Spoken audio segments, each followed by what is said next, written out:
Alrighty guys, today we're going to be tying the bomber. The bomber is a great Atlantic salmon fly. In the description it says I'm using HR 414, but it's actually 410 bomber hook. I'm going to start off with a size number 1 bomber hook, and I'm going to bring my thread to about the point of the hook, and then I'm going to tie in my calf tail.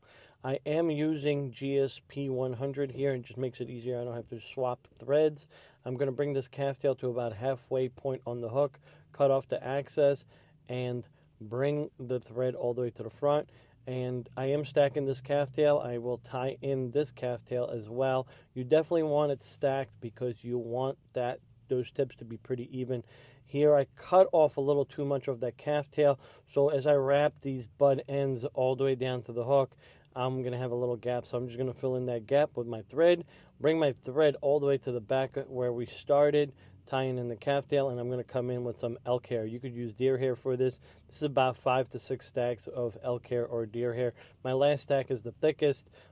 Make sure you spin it all the way around, and then you're going to begin trimming it. Make sure you take your time. Don't rush yourself when you're trimming it.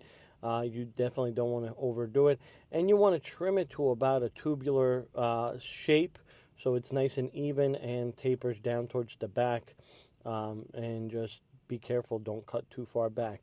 Once that's all done, I'm going to come back with my thread, tie that in, make sure it's secured, cut off the little access off my thread, and here I'm going to stand up the hair. What I'm going to do is I'm going to go over the top of it, go underneath of the calf tail and the hook, like between the hook and the calf tail.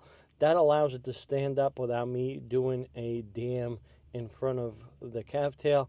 Secure it, and then I'm going to come in with my hackle. I'm going to start with the back of my hackle here, tie it in, and then fold the stem back and cut it off, and then go ahead and just palmer your hackle all the way to the back. You want about 6 turns, 5 turns, depending how much hackle you want on there. Once it's tied in, just advance your thread to the back, lock it in, and then advance your thread to the front, cut off your hackle. Go ahead and whip finish this fly, and you are pretty much done.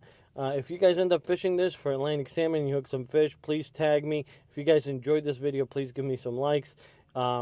If you don't follow me or don't subscribe me, go ahead, give me a follow on social media. Thank you guys.